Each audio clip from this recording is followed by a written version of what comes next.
ভড়কানোর চেষ্টা করছে। তো দিদির বিয়ে কবে? সামনে, দিদির সামনে বিয়ে আছে। তো আপনারা যেটা করতে পারেন, এখানে যে রেড এফএমের অফিসটা আছে তার নিচে দাঁড়িয়ে থাকতে পারেন। আসতেছি না আসতেছি আসতেছি আসতেছি ওকে আসতেছি ভাই। আচ্ছা প্রথমবার হচ্ছে এই পাকা দেখা এসছে।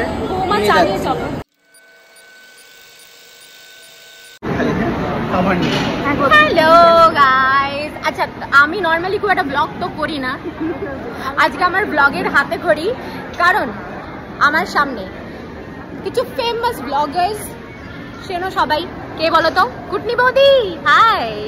কিন্তু একদমই তুমি কুটনি না গো, এটা কিন্তু তোমাকে অপবাদ দেওয়া হয়। আমি জানি না কেন তোমাকে কুটনি কেন বলে বলো তো। তার কারণ হচ্ছে ও বাই দ্য ওয়ে আমিও আছি ব্লগ। বক্তব্য হচ্ছে ও তো এখন এখানে এসছে, বড়লোকিয়া একটা মলে বসে রয়েছে। তো আমি গরিব, বড়লোকিয়া মলে গরিব বসে রয়েছে। তো সেখানে কুটনির তো কি দেখাবে? বাড়িতে যাও তবেই তো বুঝবে আসল খেয়ে। ধরো হচ্ছে আমি একটু বাড়িতে গিয়ে কফি খেতে চেয়েছি, ও বলবে না আমার বাড়িতে দুধ নেই। কোনোদিনই হয়নি, কোনোদিনও হয়নি। হ্যাঁ খাদু, মিথ্যে কথা বলিস না। বরঞ্চ ওর জন্য আলাদা করে আমি দুধ কিনে সেটা পরে দামি কফি, ওবার কি দাবি সোনার কফি খাবে, সোনার কফি, গোল্ড কফি। ও আচ্ছা আচ্ছা, সোনার কফি। এই আমি একটা দেখেছিলাম তোমার একটা অসাধারণ রেসিপি, যেটা হচ্ছে দই দিয়ে ওই একটা চকলেটের কিছু একটা রেসিপি। বড়লোকিয়া একটা দই, সরি বড়লোকিয়া না, বিদেশি টক দই, ঠিক আছে? আচ্ছা, এটা বানানোর জন্য আপনাদেরকে নিতে হবে একটু টক দই, হাটে মাঠে ঘাটেই পাওয়া যায়। নিয়ে তার সাথে তার উপরে একটু চিনি ছড়িয়ে দেবেন, ঠিক আছে? এটা বেশি ভালো হয় সুকান্তর বড়লোকিয়া রান্নাঘর বলে, ওখানে একটু চিনিটা এরকম কায়দা করে খুলে একটু করে ছড়িয়ে দিতে হবে। আর ওর বাড়ির ডাস্টবিনওয়ালা ফ্রিজে আমি জানি না ওই রকম দেখেছো, পুরোনো একটা পেঁপেও রেখে দেয়। আমার ফ্রিজে তো মানে 1971 সালের একটা লেবু আছে, দেখতে পাচ্ছ? ও বাবা, ওইটাই সুকান্ত ফ্রিজে একটা কচলানোর লেবু, সেটাও রাখা রয়েছে। আমি বলছি এটা কি, কেন? তো সেইখানে আমি দেখতে পেয়েছি ফেরোর অচার, ঠিক আছে? বড়লোকিয়া একটা ফেরোর অচার। তো ফেরোর অচারটাকে নিয়ে ভেঙে ভাঙছিল না, তার দিয়ে কামড়ে ওপরে সুন্দর করে ছড়িয়ে মিক্সড করে, মানে আমার মনে হয় ধরো শেফ যারা, তারা হয়তো কিছু ভাঙতে না বলে কামড়ে ধরে দিয়ে দিল।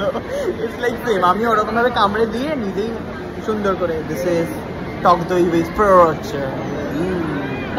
তো একটা বড়লোকিয়া রেসিপি তুমি পেলে, আর তুমি তো গরিব, আমি গরিব, তোমার জন্য একটা গরিব রেসিপি আমি দিচ্ছি। বলো। মুড়ি খাও তো? হ্যাঁ, মুড়ি নেবে আর 5 টাকা দেবে ডেয়ারি মিল্ক, বেশি খরচা নেই। রাইট, 5 টাকা দাম। মুড়ি দিয়ে ডেয়ারি মিল্ক, ডেয়ারি মিল্কটাকে দিয়ে দেবে মাইক্রোওয়েভে।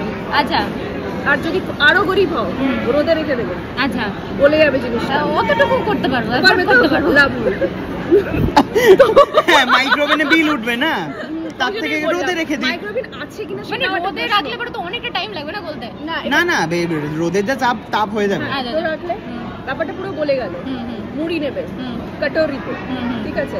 ওপর থেকে ডেয়ারি মিল্কটা এরকম করে ছড়িয়ে দেবে, দিয়ে ওইটা চামচ করে, আর যদি আরো গরিব চাও সাথে করে পুরো ব্যাপারটাকে। এই তুমি না মাঝখানে ডায়েট করছিলে? শোনো, ডায়েট আমার প্রতিদিনের ধর্ম কর্ম।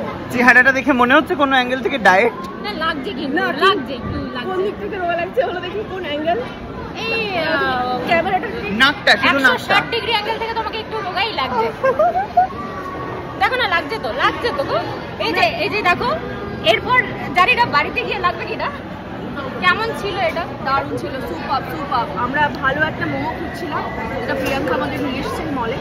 ভীষণই ভালো লাগছে এখানে খেতে। এটাই বলতে বললে তো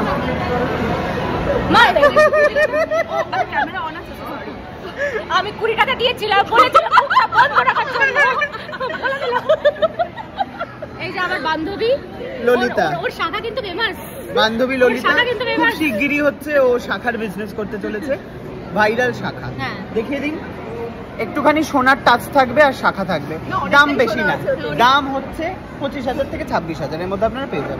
কন্ট্যাক্ট টু বান্ধবী ললিতা। ওকে, এটা পরাবার সবাই সিঙ্গেল হয়ে যাবে। ওকে, হ্যাঁ, থ্যাংক ইউ সো মাচ ব্লগটা দেখার জন্য। প্লিজ লাইক কমেন্ট শেয়ার অবশ্যই করবেন। এটা হচ্ছে প্রিয়াঙ্কার নতুন চ্যানেল, ডেবিউ ব্লগ। এটা আমার ব্লগ চ্যানেল, রাইট? নতুন channel same but debut vlog, channel same but debut blog.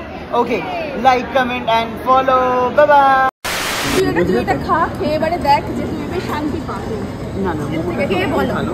হ্যাঁ। আমি তো পেয়েছি ভালো। হ্যাঁ কেমন? Soft, yummy. সফট না, বাট ভালো খেতে। আর